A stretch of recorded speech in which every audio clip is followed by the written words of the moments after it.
Xin chào anh em, chào mừng anh em đã quay trở lại với channel của mình.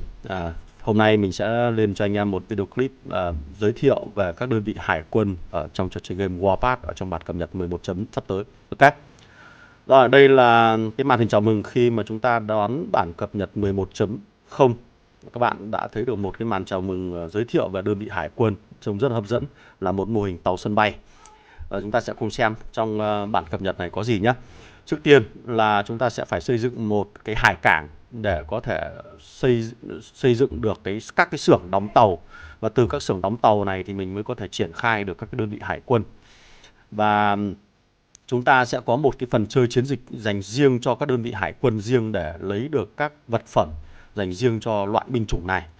Và chúng ta cũng có thêm một thành phố biển cấp 3 dành riêng, và cái thành phố biển này không thuộc về một khu vực nào cả, và tất cả người chơi trong máy chủ đó đều có thể tham gia được thành phố biển cấp 3 này. Ok. Và theo như thông báo của nhà phát hành thì chúng ta cũng còn có một thành phố biển cấp 4 nữa để có thể trải nghiệm được các cái đơn vị hải quân dành riêng. Ok, bây giờ mình sẽ làm theo bước nhiệm vụ của trò chơi game, nó sẽ bắt mình phải xây dựng cái xưởng đóng tàu để tạo ra được các cái đơn vị tàu ngầm, các đơn vị tàu đầu tiên của mình. Và khi các bạn xây dựng cái xưởng đóng tàu đó thì trò chơi sẽ cho các bạn một cái con tàu phóng tên lửa dạng 5 sao để là một cái đơn vị trải nghiệm trước tiên. Đồng thời hệ thống cũng cho các bạn thêm một sĩ quan nữa, tên là TIE Watcher. Sĩ quan này có giá trị có 3 thẻ là linh hoạt, dã chiến và tấn công, có khả năng tấn công. Thì lát nữa chúng ta sẽ cùng xem kỹ hơn về các sĩ quan dành riêng cho hải quân nhé. Ở đây thì sau khi mình xây dựng cái xưởng đóng tàu xong thì nó sẽ có thêm 2 slot nữa cần phải xây dựng tiếp theo liên quan đến các cái slot triển khai các cái đơn vị hải quân. Thì khi mình xây dựng xong như thế này thì các bạn sẽ có một cái thẻ nữa gọi là thẻ hải quân, và mình có thể triển khai 3 vị trí này, nó giống như là 3 vị trí dành cho máy bay. Ok. Đó, thì chúng ta sẽ cùng xem qua các cái đơn vị hải quân này xem là nó có gì bằng cách để kiểm tra trong phần cẩm nang. Chúng ta mỗi một phe chúng ta sẽ có 2 đơn vị tàu khác nhau, và mỗi một tàu nó sẽ có một nhiệm vụ chính ở trong các cái pha giao tranh ở trên bản đồ. Thì đầu tiên là phe Nga, chúng ta sẽ có tàu thiết giáp. Cái con tàu thiết giáp này nó có khả năng giảm sát thương nhận vào từ căn cứ của đối phương khi bắn vào con tàu này. Thì các bạn có thể hình dung nó giống như đơn vị xe tăng hạng siêu nặng của sư đoàn tiên phong vậy. Thì con tàu này nó chỉ bị đánh chặn bởi khắc chế bởi tàu sân bay, còn lại thì nó có thể chống chịu tốt trước các cuộc tấn công của tàu tên lửa, tàu phòng không hoặc là tàu săn ngầm. Và đơn vị Nga này cũng có một cái đơn vị tàu nữa gọi là tàu ngầm. Tàu ngầm này có khả năng tấn công tốt nhất đối với các đơn vị tàu sân bay, nhưng nó cũng sẽ bị các đơn vị tàu săn ngầm để tìm kiếm và tấn công nó. Thì đơn vị này nó có khả năng tàng hình trong các pha giao tranh, và cho đến khi mà nó tấn công vào mục tiêu thì nó mới bị lộ diện thôi. Còn hoặc là nó sẽ bị phát hiện bởi các cái con tàu săn ngầm, và nếu như không nằm trong cái vùng phát hiện của tàu săn ngầm thì con tàu ngầm này sẽ dường như là được vô hình. Thì đây là một trong số những cái khả năng để có giúp chúng ta có thể do thám được đơn vị địch và tấn công bất ngờ được, giống như các cái video clip trước mình đã mô tả qua về các đơn vị tàu cho các bạn xem rồi. Đối với phe Mỹ thì chúng ta sẽ có là tàu sân bay, đây là điều dĩ nhiên rồi. Cái đơn vị này nó sẽ mang được các cái chiếc máy bay để tấn công các con tàu ở trên mặt biển. Thì lưu ý là cái máy bay này nó không đi kèm với máy bay của chúng ta ở lực lượng không quân. Cái máy bay này nó đi kèm với cái con tàu này, thì lát nữa chúng ta sẽ được demo thử nhé. Và tàu phóng tên lửa gây ra các cái sát thương lớn dành cho các công trình phòng thủ. Còn đối với phe Đức thì chúng ta sẽ có 2 cái tàu là tàu phòng không. Tàu phòng không là có khả năng đánh chặn các cái quả tên lửa của tàu tên lửa, và và có khả năng bắn được các cái con máy bay của các tàu sân bay. Khả năng là đơn vị này là đơn vị khắc chế duy nhất dành cho phe Mỹ. Đó. Và có một đơn vị nữa là tàu săn ngầm. Cái con này nó sẽ chuyên đi dùng các cái máy do thám, máy dò là sonar để đi quét ở vùng biển. Và khi mà nó quét được mà những con tàu ngầm nằm trong cái tầm quét của nó thì nó sẽ có khả năng phát hiện con tàu ngầm, và con này sẽ gây ra sát thương lên các đơn vị tàu ngầm nó mạnh hơn, nó khỏe hơn. Đó.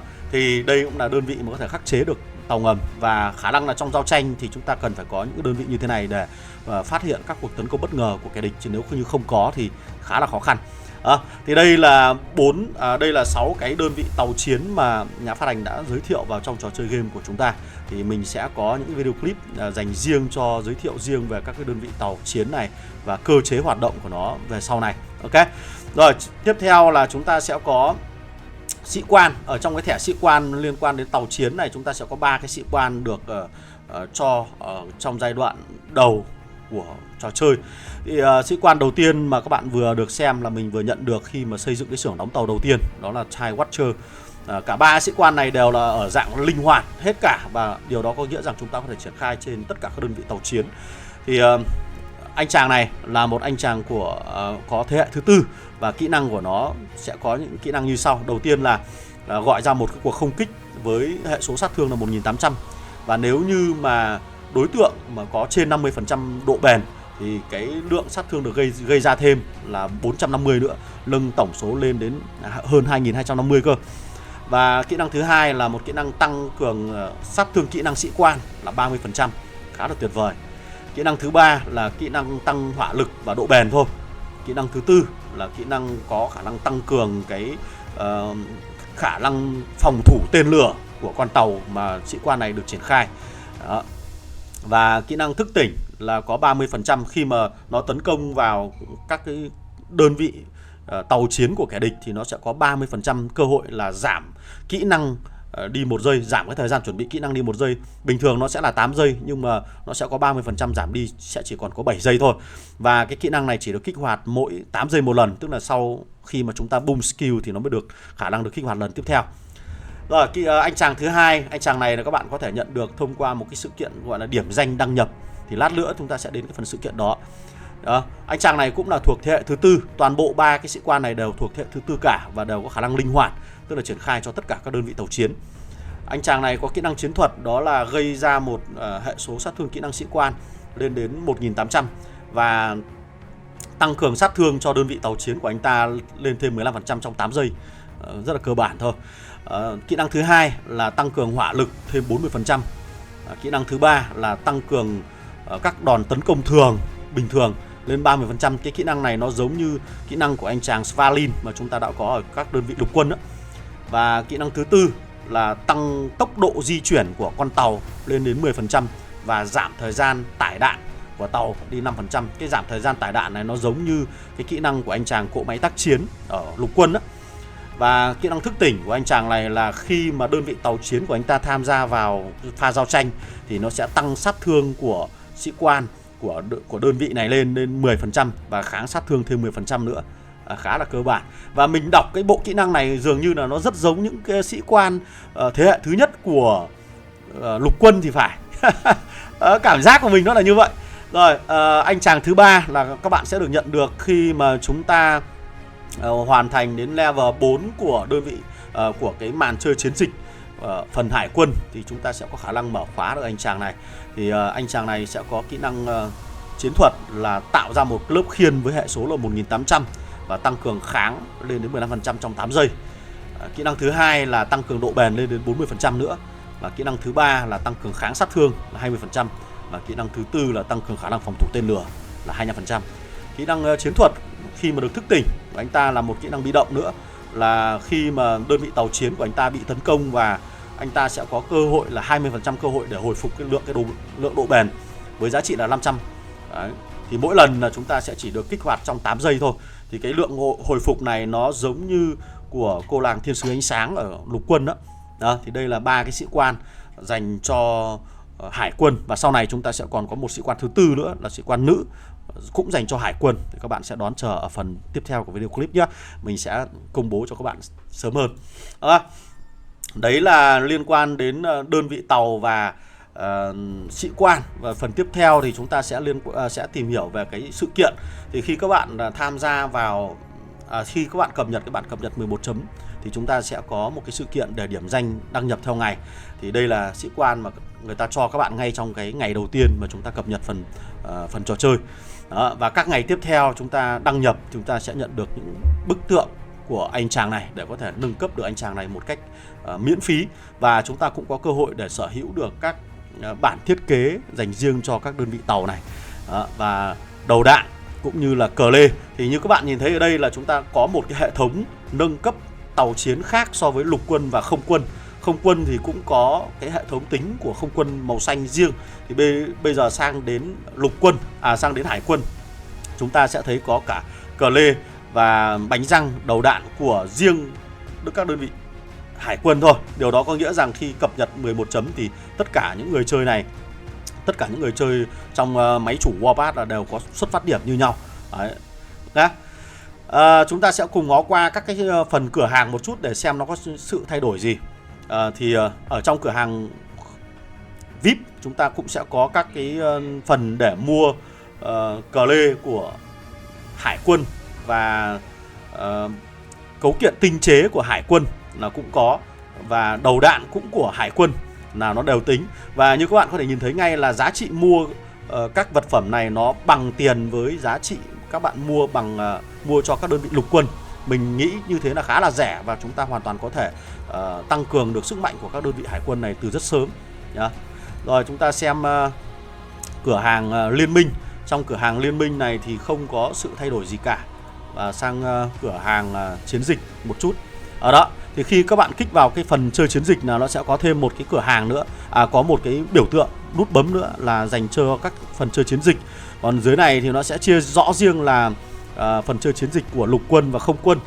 Cửa hàng nó cũng riêng. Và khi mà chúng ta có phần chơi chiến dịch của hải quân thì nó sẽ có cái cửa hàng của hải quân riêng. Điều đó có nghĩa rằng tất cả các người chơi khi mà chúng ta cập nhật bản cập nhật 11 chấm thì các bạn cần phải hoàn thiện cái màn chơi chiến dịch lại càng sớm càng tốt, bởi vì nó sẽ cho chúng ta các cái lợi tức theo giờ để có thể mua được các vật phẩm như thế này. Đồng thời chúng ta cũng có một cái offer liên quan đến cái tượng vàng, thì các bạn hoàn toàn có thể tiết kiệm các cái điểm này để mua được cái tượng vàng với giá khá là rẻ nhá. Thì cái này nó cũng giống với các cửa hàng của lục quân và không quân thôi. Ở trong này thì các bạn nhìn thấy là nó sẽ có các cái phần bản thiết kế dành riêng cho các đơn vị tàu chiến, và cũng có một bản thiết kế để chúng ta có thể lựa chọn được các linh kiện của tất cả các loại tàu ở cấp độ vàng trở lên. Thì các bạn hoàn toàn có thể mua được ở trong cửa hàng hải quân này. Đó. Rồi chúng ta sẽ xem chi tiết qua một cái con tàu mà nhà phát hành đã cho mình. Đây là giao diện của các đơn vị tàu và chúng ta nhìn thấy nó khá là đẹp mắt. Nó cũng có những cái thông số cơ bản bao gồm là hỏa lực, độ bền, có khả năng phòng thủ tên lửa, tăng tốc độ di chuyển, cũng có giáp và hệ số lính. Và như các bạn thấy là mình để nâng cấp được đơn vị tàu này lên level, mình sẽ cần phải có điểm kinh nghiệm. Và điểm kinh nghiệm này thì hoàn toàn có thể mua bằng các vật phẩm ở trong trò chơi game, hoặc cửa hàng chợ đen, cửa hàng VIP, cửa hàng chiến dịch, hoặc là các cái món hàng và vật phẩm khác mà các bạn có thể tiêu phí bằng tiền bạc. Chi tiết của thông số về các cái đơn vị tàu thì mình sẽ công bố cho các bạn ở trong các video clip tiếp theo, bởi vì mình sẽ đi riêng các cái loại video clip để các bạn có thể nắm rõ được nhé. Ở đây thì mình sẽ đi tổng quan từng video clip một để các bạn có thể hiểu được thôi. Thì như vậy là các bạn có thể thấy là chúng ta hoàn toàn có thể phải chế tạo các cái bản thiết kế từ đầu và nâng cấp cũng như là cải tiến bằng các cái bánh răng của hải quân riêng. Như vậy thì với cái điều kiện này thì khi mà chúng ta muốn tìm kiếm các đơn vị hải quân thì các bạn sẽ cần phải mở thẻ để tìm kiếm nó. Thì trong cái nhà mở thẻ này chúng ta sẽ có hai cái khu vực dành riêng. Một là dành cho lục quân và không quân. Đấy, là có nghĩa rằng đây là cái kho thẻ mà các bạn mở ra thì nó sẽ chỉ lấy được các đơn vị lục quân và không quân thôi. Chúng ta cũng có một cái kho nữa là mở các đơn vị lục quân và hải quân. Tức là trong này nó sẽ không bao gồm không quân nữa. Thì tỷ lệ mở thì các bạn hoàn toàn có thể kích vào cái biểu tượng dấu sao này để chúng ta xem được các đơn vị mà chúng ta sẽ mở khóa ra. Thì như các bạn thấy là các đơn vị tàu chiến của chúng ta nó giống như các đơn vị không quân, nó không có ở dạng 4 sao mà bắt buộc phải ở dạng 5 sao trở lên thì mới triệu hồi nó ra được. Thì tỷ lệ của nó sẽ ở đây với các đơn vị 5 sao cho nó sẽ là 4%, và nó cũng có các tỷ lệ dành riêng cho các binh chủng, các loại tàu chiến và các quân chủng khác nhau, các bạn hoàn toàn có thể tra cứu trong này. Đó. Còn đối với cái việc mở thẻ phe thì nó sẽ bao gồm tất cả các cái đơn vị của cái phe đó, bao gồm cả lục quân, hải quân và không quân đều có thể mở được, và tỷ lệ nó vẫn là 4% dành cho các đơn vị 5 sao. Đó. Thế thì để sở hữu được đơn vị tàu chiến thì bắt buộc các bạn sẽ phải tiêu phí các loại thẻ này càng nhiều càng tốt, để chúng ta có cơ hội mở được các đơn vị tàu. Như vậy là các bạn vừa nhìn thấy là mình đã tìm kiếm được một chiếc tàu thiết giáp 5 sao của Nga. Tiếp tục mở như vậy thì chúng ta sẽ tìm kiếm được, thì rõ ràng là đây là một cái hành trình mới để các bạn hoàn thiện các đơn vị của mình. Thì rõ ràng các bạn cần phải tiết kiệm rất nhiều vé, và chúng ta cần phải tính toán được xem là mình nên đầu tư vào lục quân, không quân và hải quân như thế nào. Và các bạn thấy mình đang rất may mắn khi mở thêm được một đơn vị tàu sân bay 5 sao nữa. Ok, đấy là demo cho các bạn xem như vậy thôi, và chúng ta sẽ hẹn gặp lại các bạn ở chi tiết các cái đơn vị tàu chiến và đặc trưng, đặc tính binh chủng, cũng khả năng các khắc chế và phối hợp đội hình của các đơn vị này ra làm sao. Ok, và chúng ta cũng có một cái đợi mình một chút, mình sẽ phải về thành phố cấp 3 thì mới giới thiệu được cho các bạn về cái thành phố biển ở thành phố cấp 3. Tức là bây giờ bản đồ nó sẽ nó sẽ tạo ra thêm cho chúng ta một cái bản đồ nữa là bản đồ biển ở đây. Và mỗi ngày chúng ta sẽ có cơ hội là vào cái bản đồ biển này ít nhất là nhiều nhất là 3 lần. Cái số lượt vào này nó sẽ phụ thuộc vào cấp độ VIP của chúng ta. Chúng ta tăng cấp độ VIP lên càng nhiều thì khả năng truy cập được vào cái thành phố này càng nhiều.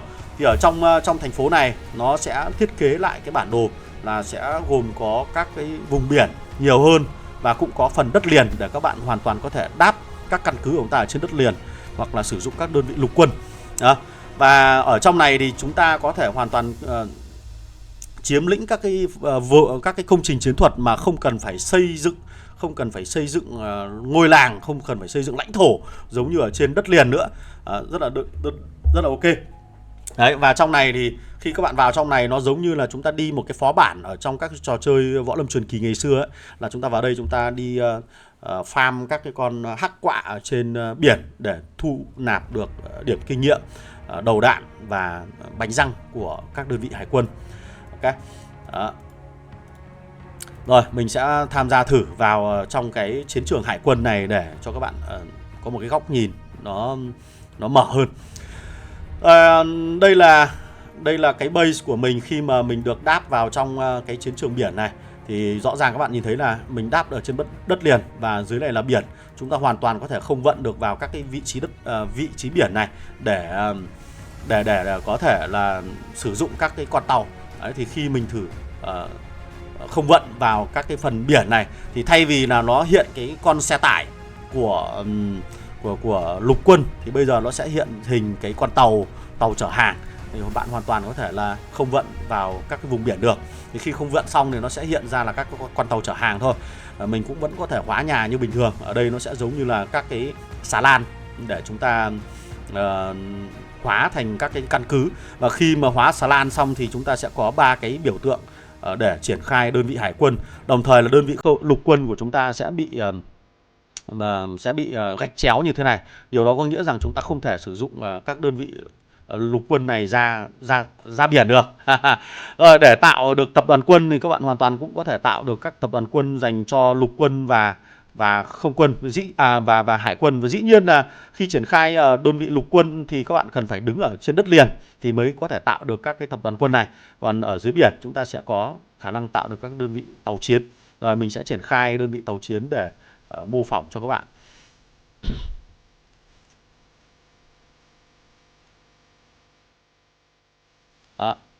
Rồi, huấn luyện thì cái này nó cũng huấn luyện như bình thường, mà triển khai sĩ quan thì chúng ta cũng triển khai như bình thường thôi. Đấy. Và khi mà chúng ta nâng cấp cái xưởng đóng tàu lên cao thì chúng ta sẽ có khả năng triển khai thêm sĩ quan thứ hai. Và cái thuộc tính của xưởng đóng tàu đó nó giống như sân bay và các trại lính, nó đều có tăng cho chúng ta các hiệu ứng có lợi như vậy. Và ở đây thì mình sẽ thử tấn công một cái đơn vị đây là đưa xe đi khai thác các bạn ạ. Đó. Đưa tàu đi khai khoáng ở trên này. Rồi mình sẽ tìm một đơn vị hắc quạ nó bé bé thôi để tấn công cho các bạn nhìn thử. Đó.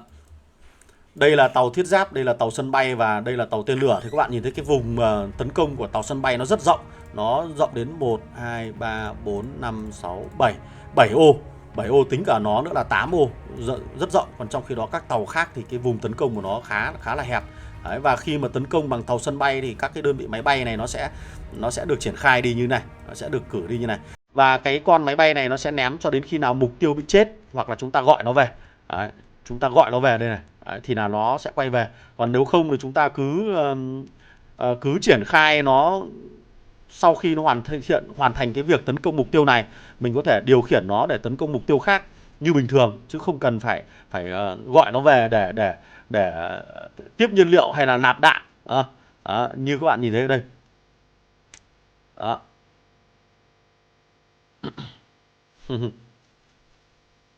Trông cái hiệu ứng khá là đẹp. Và đây là những cái con tàu cấp thấp thôi thì khả năng gây sát thương của nó cũng kém thôi.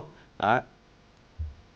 Đó. Đấy, các bạn thấy không? Cái đơn vị máy bay này nó còn nó không cần bay về mà hoàn toàn có thể là được điều khiển đi tấn công nhiều mục tiêu. Đấy. Đó. Đấy, mình lại chuyển sang tấn công đơn vị này. Đó. Tức là gì? Trong một cái lần mà mình triệu hồi nó ra là mình có thể sử dụng nó để tấn công rất nhiều mục tiêu, và cho đến khi nào mà mục tiêu đó chết hoặc là chúng ta gọi nó về, hoặc là chiếc máy bay của chúng ta bị bắn rụng bởi các cái đơn vị tàu phòng không của đối phương hoặc là căn cứ của đối phương. Ok. Đấy thì đây là giới thiệu qua để các bạn có thể nắm được về cái bản cập nhật 11 chấm và các đơn vị về hải quân. Có lẽ là chúng ta sẽ hẹn gặp lại các bạn ở trong các cái video clip chi tiết hơn về đơn vị này cũng như là những cái thay đổi mới. Thì liên quan đến việc mà đưa vào các cái đơn vị hải quân như thế này thì chúng ta sẽ có những cái sự thay đổi và tối ưu hóa về các cái sự kiện. Ví dụ như là các sự kiện liên quan đến lãnh thổ pháp lý này, chạy đua vũ trang này, và vinh dự chiến đấu, hoặc là Grand Showdown là solo giữa hai thành phố đấy. Đấy là tất cả những cái thứ đó đều được điều chỉnh, thậm chí cả những nhiệm vụ về lính nhảy dù. Lính dù là chúng ta cũng sẽ được điều chỉnh về các phần thưởng mà mình nhận được nhé, lính dù. Đó. Đấy là những cái thứ mà chúng ta sẽ được đón nhận ở bản cập nhật hải quân. Rồi ở đây thì mình còn có một thông tin quan trọng nữa muốn cung cấp thêm cho các bạn, đó là sự điều chỉnh về các đơn vị. Điều chỉnh thứ nhất là điều chỉnh thay đổi về khả năng tấn công của đơn vị dàn phóng tên lửa. Bây giờ ở bản 11 chấm thì đơn vị dàn phóng tên lửa này cứ mỗi khi chúng ta bắn vào một mục tiêu từ phát bắn thứ 2 trở đi thì nó có khả năng tăng cường sát thương nổ thêm 150% nữa. Cái này thì các bạn có thể được áp dụng khi mà chúng ta bắn vào căn cứ, bắn vào đơn vị lính của địch, nhưng nên nhớ là bắn vào một mục tiêu nhé. Còn mục tiêu đó chết hoặc chúng ta đổi sang mục tiêu khác là nó sẽ không tính cái hệ số 150% này. Đấy, cái này là cực kỳ phải lưu ý. Đây là mình nghĩ đây là một cái buff mới dành cho đơn vị dàn phóng tên lửa này, để hy vọng là nó có đất sử dụng được nhiều hơn ở trên chiến trường. Sau mà khi mà chúng ta thấy anh chàng lạng khách tương lai được đưa ra thì ở các cấp độ cao người ta vẫn đã sử dụng đơn vị dàn phóng tên lửa này khá là nhiều. Rồi một cái thay đổi khác đó là máy bay ném bom của Đức. Máy bay ném bom của Đức, đơn vị máy bay ném bom này có khả năng ném mà bỏ qua kháng sát thương của đơn vị bộ binh ở trạng thái lô cốt và pháo chống tăng ở trạng thái phòng không. Thì như các bạn đã biết là ở các bản cập nhật 9 chấm trở về trước, nhà phát hành đã tăng cường thêm kháng cho bộ binh ở trạng thái lô cốt và cập nhật tính năng là có khả năng phòng không của đơn vị pháo chống tăng. Thế thì khi mà đơn vị pháo chống tăng này ở trạng thái phòng không thì nó được tăng một cái lớp kháng rất là cứng. Và mình cũng đã có những video clip về kiểm thử về khả năng cứng cáp của đơn vị pháo chống tăng này khi mà được thay thế các đơn vị xe tăng để làm mục tiêu hút hỏa lực của căn cứ ấy, khi mà chúng ta dùng nó để tấn công căn cứ trước, làm tăng cơ đó thì nó khá là cứng. Thế tuy nhiên là gì? Các đơn vị máy bay ném bom của Đức có khả năng bỏ qua cái phần kháng đó mà sẽ tấn công luôn vào những cái kháng cơ bản khác của cái con pháo chống tăng này hoặc là của đơn vị bộ binh. Nhưng mà ở trạng thái lô cốt là nó cũng sẽ không được tính cái phần kháng này nữa. Điều đó là nó có nghĩa rằng cái phần nghiên cứu bộ binh, cái cây công nghệ nghiên cứu bộ binh ở cái nhánh cuối cùng nó có một cái dòng là cộng 10% kháng sát thương lô cốt, là sẽ không được tính vào chỗ này nữa, là quả bom của Đức này có thể ném xuyên qua cái phần kháng đó. Ok. Và cái phần tăng cường thứ hai dành cho các máy bay ném bom của Đức là nó có khả năng ném chung vào một mục tiêu, mà cái mục tiêu đó có nhiều unit mà mình có thể nhìn thấy được, thì lượng sát thương được tăng thêm là tối đa là thêm 2% sát thương cho một cái đơn vị lính đó. Ví dụ như thế này, ví dụ như các đơn vị hải quân này đi, đây nhá, các bạn nhìn thấy này, ví dụ như là một con tàu chiến này nó sẽ có 2 đơn vị lính đó, một con tàu chiến này có 2 đơn vị lính, thì 2 đơn vị lính này nó sẽ chia sẻ sát thương cho nhau khi mà nhận được vào từ quả bom. Đồng thời là ví dụ như là lục quân này chẳng hạn, trên lục quân này chúng ta cũng sẽ có, trên đất liền này chúng ta cũng sẽ có các cái con hắc quạ, mình sẽ chỉ rõ hơn cho các bạn nhìn thấy. Đây này, ví dụ con bộ binh này nó sẽ là 24 cái thằng người đang đứng này, thì 24 thằng người đang đứng này nó sẽ chia sẻ cái lượng sát thương của quả bom của Đức, và lượng sát thương cộng thêm cho mỗi thằng người đấy là tối đa không quá 2%. Đấy, còn pháo này nó sẽ là 1, 2, 3, 4, 5, 6 đơn vị. Đó, đấy là những cái đơn vị mình có thể nhìn thấy được. Là những cái đơn vị này nó sẽ chia sẻ cái phần sát thương của quả bom Đức đó, và tối đa nhận thêm là 2% nữa. Thì mình đánh giá đây là một cái lượng, một cái buff rất lớn dành cho đơn vị máy bay ném bom của Đức, để hy vọng nó là một đơn vị có thể khắc chế được bộ binh. Bởi vì trước đây bộ binh dường như là miễn nhiễm trước tất cả các quả ném bom của tất cả các đơn vị máy bay, bao gồm Nga, Đức và Mỹ, ném vào các cái đơn vị bộ binh dường như là không thấm tháp gì cả. Thế nhưng bây giờ là máy bay ném bom của Đức có khả năng gây ra được nhiều sát thương hơn, thì mình hy vọng là nó sẽ được đưa ra chiến trường nhiều hơn. Và cái việc kiểm thử đó thì cũng hy vọng thì cũng hẹn gặp lại các bạn ở trong các cái video clip lần sau, thì mình sẽ có một cái phần kiểm thử để xem với cái lượng sát thương như thế thì liệu rằng máy bay ném bom của Đức có được ưa chuộng trở lại hay không, và với lượng sát thương nổ được tăng thêm từ dàn phóng tên lửa thì nó thực sự hữu ích như thế nào, thì chúng ta sẽ cùng phải quan sát thêm. Ok, đấy là một vài những cái thay đổi ở trong bản cập nhật 11 chấm này, và đấy là những cái thay đổi cực kỳ đáng lưu ý và quan trọng. Thì hy vọng là các bạn có thể xem đi xem lại video clip này nhiều lần để chúng ta có thể hiểu rõ hơn về bản cập nhật, để chúng ta có một cái thời gian tích lũy tốt nhất có thể trước khi mà bắt đầu cập nhật đến, thì chúng ta cũng có một cái nguồn lực nào đó để đón nhận được bản cập nhật này. Rồi, ok, nếu như các bạn vẫn chưa biết tích lũy cái gì thì hãy xem video clip của mình, 2 video mình đã công bố cho các bạn xem trước đó rồi nhé. Rồi, nếu như các bạn thấy video clip của mình hay thì xin các bạn một like, share và subscribe cái channel của mình. Còn bây giờ xin chào tạm biệt và hẹn gặp lại các bạn ở trong các video clip lần sau. Goodbye.